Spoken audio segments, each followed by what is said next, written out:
Morning everyone. Well, it's the 10th weekend of lockdown, and as per usual, the weather is absolutely amazing, fit for a beach in Spain, somewhere even more exotic than in the back garden in suburban Oxfordshire. That is my Collinia, and the eagle-eyed amongst you might notice that it's a bit shorter than it was last weekend.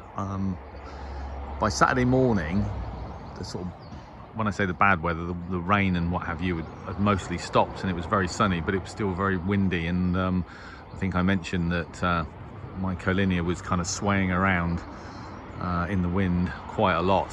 I'd only just reinstalled it because I went into work for a couple of hours on the Friday before. When I got back, it was basically laying on the lawn. So anyway, it fell down again basically. So when I reinstalled it on Sunday, when the wind had dropped down back to almost sort of normal levels, and it's probably about 3 feet, a metre lower.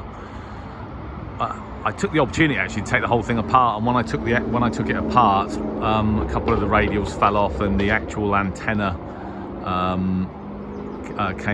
parted company from the back of the SO239 socket. So I think I did a video. I did do a video on just to show how I managed to solder it back together in the garden with my Iroda butane gas soldering iron. So anyway, it's been back up since, and it's been working fine. There is a problem with the lead run, with the connector.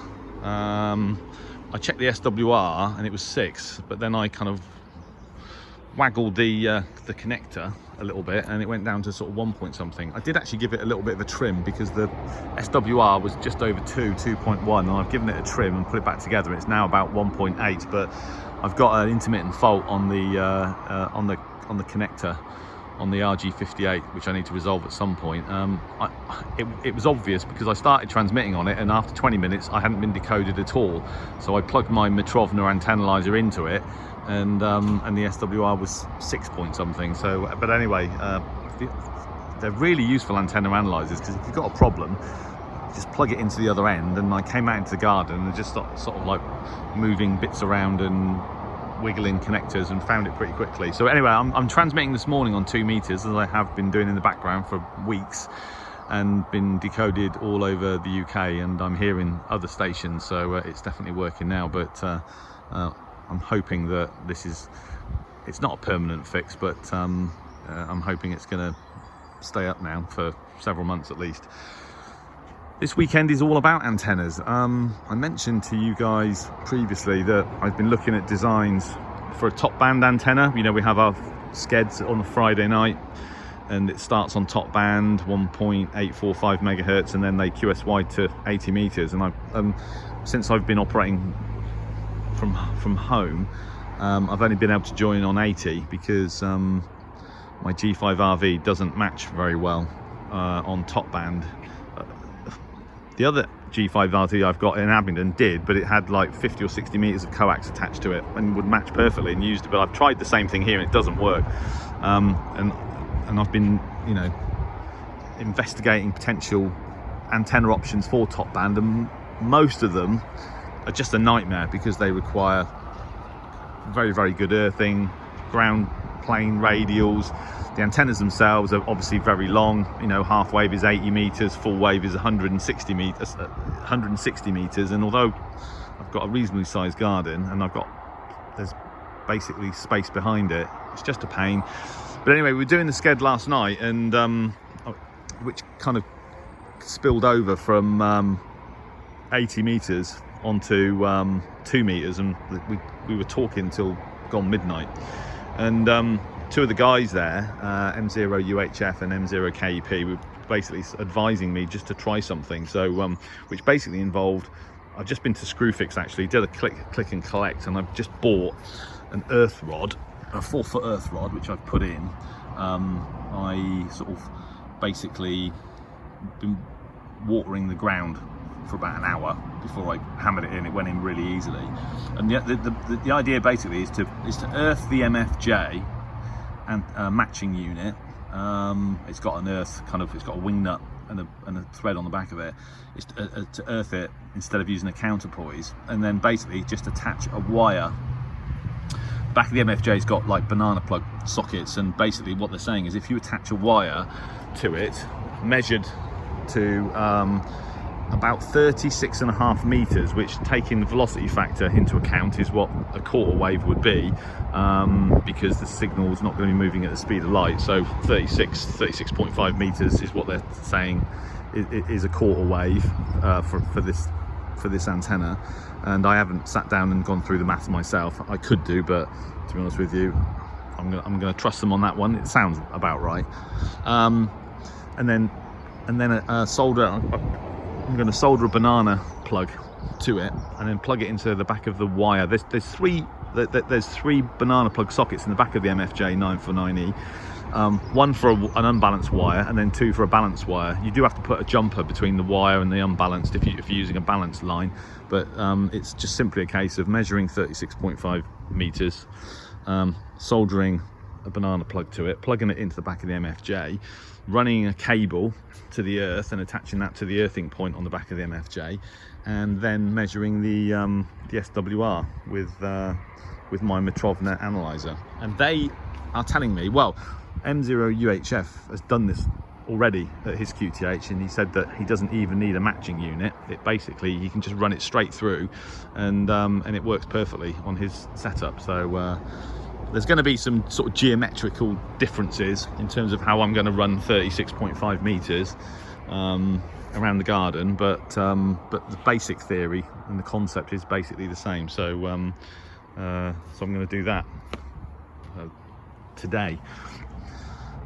I went on the internet and went to the Screwfix website, and basically was told, yeah, we don't allow people in the store anymore to just turn up. You've got to do click and collect. So I managed to find the earthing rod and the clamp. The whole lot was like £5, and I paid with PayPal, and turned up, and I was expecting there to be a huge queue, but there was literally one guy in front of me, and got back, and so that was a really easy job. So I'm not going to pull the MFJ out because I'm actually in use now, because I'm actually doing FT8 on 2 meters, but I've got an image of the back of one somewhere. Just bear with me. Actually, I think it's on this computer.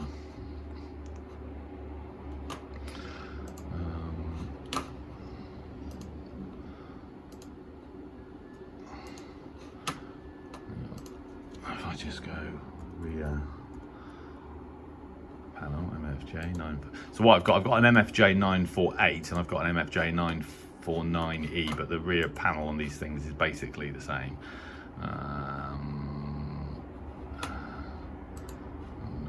So you can see it there actually. So there's a banana plug socket for an unbalanced line, and two for a balanced line, and then at the earth point there, the ground. So this should be pretty straightforward. Whether it works or not, who knows, but it's definitely worth a go. And as I said, I've been doing, whilst I've been sort of looking at this, I've been doing FT8 on 2 meters this morning, and signal getting out pretty well. It's interesting actually, because since I put my antenna back up, and you know, I'm going to be running FT8 on 2 meters probably all weekend on and off, but since I put the antenna back up, it's I would say at least a meter lower. It still clears the sort of top of the trees. Doesn't seem to have made any difference at all in terms of stations that I've worked and how far my signal has been decoded. You know, no difference whatsoever. I was going to do 6 meters, but my G5RV is still sort of tied up. I'm still trying to do QRP on HF with the FDM Duo. I'll be honest with you, I'll do a bit more this weekend, but it is starting to get really annoying. One problem with this is that the ELAD, although it's designed to have this front panel, which is one of the reasons why I bought it, it is a pain. And I tried, you are supposed to be able to use this radio, you know, as a transceiver using the FDM SW2 software, but every time I go to transmit with the radio connected to my computer, it just freezes the software and crashes. And I think this is a known problem. Maybe somebody's going to write to me and say, use a ferrite core or something on the USB cable, but it's already got one, and I've tried to put another one on. It doesn't make any difference. It's funny actually. If I use 1 watt, it doesn't work, but anything above 1 watt, and it just crashes the software. So it's definitely an RF problem. So I'll probably have a look at that as well at some point.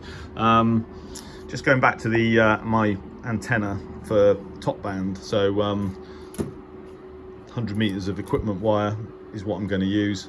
Got that from Maplin in Oxford, Botley Road, when they shut down. I've got another roll of it actually. Banana plug, solder that to it, set it up and see what happens. I won't show you my antenna analyzer, you've seen all that before. So it'll be great if I can get on top band with such a sort of simple antenna. You know, that'll be a really good result. And we were talking about it for ages last night actually. So obviously we always have the sked on, starts on top band and then QSYs to 80 meters, but we just basically, because we were talking about this, we carried on to and carried on talking on 2 meters until pretty late. But definitely worthwhile if I can get an antenna out of it. So that's great. The other thing that I've done is that I've taken my random wire, long wire that was up in the bedroom, and I brought it back down here, primarily because I've not been using it. You know, I've not been using it really up there. So I've brought it down here, and I'm going to have a go. My Sangean ATS803A, which I've used for DXing in the past, has got like a banana plug style socket on the back of it for an external antenna. It's actually got a switch as well, so you can switch between telescopic and an external. And I'm going to try that on a long wire. I mean, last night, and I also tried the Sony Captain 55, otherwise I think known as the 5500M. So that's a radio from 1974, which I had to repair because the battery box was completely corroded, but has since then been working perfectly. Everything on that radio works, including the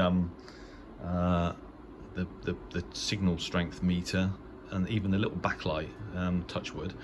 So and this has got terminals on the back of it for an earth and an external antenna. So I had a little go with that, little play with that last night. But I'm going to try that again. It would be brilliant, for example, to attach my random wire to this thing and be able to copy Radio Club de Para, for example, which is probably one of the easiest kind of tropical band stations to hear.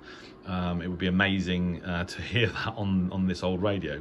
I'm pretty sure I've probably already copied that station on the Sangean, although yeah, because I've taken it out on DX-peditions with a long wire, so I'm sure I have, but I'd have to check back through my channel, but I'm sure I have. But I just thought I would give that a try this weekend. The other radio that I'm going to be using this weekend is the Sony ICF SW7600G. I bought one of, no, I didn't buy one of these. I was given one of these at my request for Christmas just about 20 years ago. 21, 22, something like that, very late 90s, right at the end of the 90s, and that was an aborted attempt to get back into radio, and I didn't really give it a chance, and I ended up eBaying it after sort of 4 or 5 years. This was given to me by an English gentleman who has been living out in the wilds of Brazil. I've probably told this story before. When I started traveling to Brazil, working out in the jungle there, he had one of these and he just gave it to me because he was using an internet radio. This is a guy that, you know, he's 3 or 4 hours behind, and would basically record the Today programme on BBC Radio 4 and listen to the whole programme at 9 o'clock local time in Brazil, as if he was still in the UK. And he'd been doing that for quite a long time, and knowing that I was into radio, he actually gave me this, which was incredibly kind of him. And I've not really repaid that kindness. I did buy a radio for his son while I was out there and gave it to his son, but I've not really used it, and it just struck me the other day that, you know, that this is quite a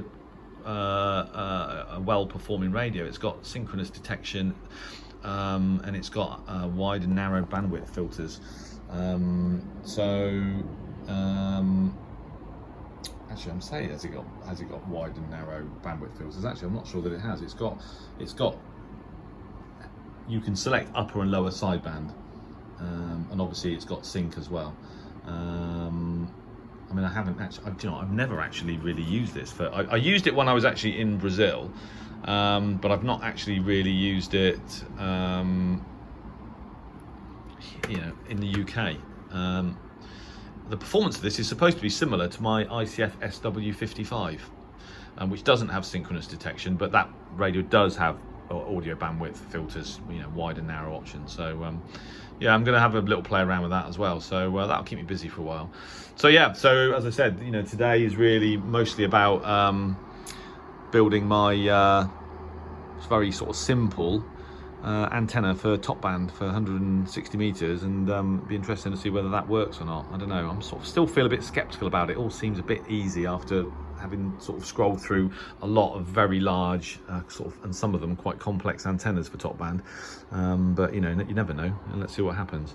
Other than that, it's my all I can say is I wish you all a very good weekend. I wish you all excellent DX. I hope you all keep safe. Thanks for watching, as always. Your support and friendship is greatly appreciated. I know that I don't get time to go around to your sites, and I know that I don't always have the time to immediately reply to your comments, but they're always read, and I do always the one thing I do is reply to everybody's comments, unless they're kind of rude, which I do get the odd one, and I appreciate your support as always, and as I've said before, we're just basically lucky that we've got this amazing hobby that allows us to keep busy at a time when potentially you might feel like you've got nothing to do, this is now the 10th week. I can't believe this has been going on now for 10 weekends. This is my 10th video, I think. I think I did miss 1 week near the start, but looking through my video, the screen on the back of my camera phone right now, all I'm thinking is the other thing I need to do is have a tidy up, but that'll come at some point. Anyway, like I said, thanks for watching, everybody. Keep safe, and 7-3.